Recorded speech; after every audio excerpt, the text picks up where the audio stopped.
একটা 9 বছরের ছেলে মরলো, সে মরাও মাটি হইতে চলল তো বিরাট গাঞ্জাপের মাটি দিতে হলো। এদের বাড়ি মানুষ বলি এটা করে মাটি হইতে চাই তারা যখন বিয়ে হয়ে গেল সেখন ব্যাপার না, সে তো একটা 9 বছরের ছেলে লাগার লোক ছেলে মরল, তার নাকি আরো মাটি দিতে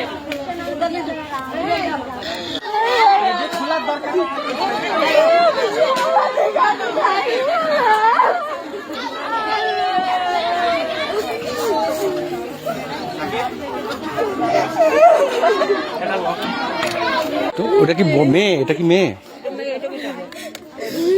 কোনটা বিটাবো? এটা বিটাবো মেয়ে? কোন এটা মেয়ে? কি ঘটনাটা বলতে পারবো কি হয়েছিল? মানে বাসায় কোনো ঝগড়া টগড়া কিছু হয়েছিল কিনা? ঝগড়া হয়েছে গ্যাস নেই, আচ্ছা আচ্ছা, মানে গ্যাস আঙ্কেল গ্যাস নাইছে, এবারে গ্যাস নাইছিল ভাইয়া লাগাচ্ছিল, এবার ভাইয়া লাগাচ্ছিল লাগাতে পারে না, গ্যাস উঠছিল, গ্যাস মানা করেছে।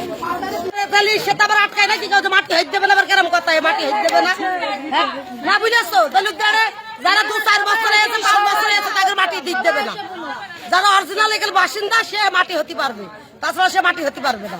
দলিতদার তো সেই গাঞ্জাবি করছে। আমি আসি পিছনে ছিলি না না না পুলিশ তাই কি সেটা রাস্তায় হচ্ছে সেটা বলেছে নাকি যে মাটি হইতে দিচ্ছে না? গরিব মানুষ মাটি হইতে দেবে না আমাদের পাড়ায়, যারা 2-4 বছরে আছে আমাদের পাড়ায় তাদের মাটি হইতে দেবে না। এখানে জমির মালিক হতে হবে, 2.5 ভাড়াইতে হলে হবে না।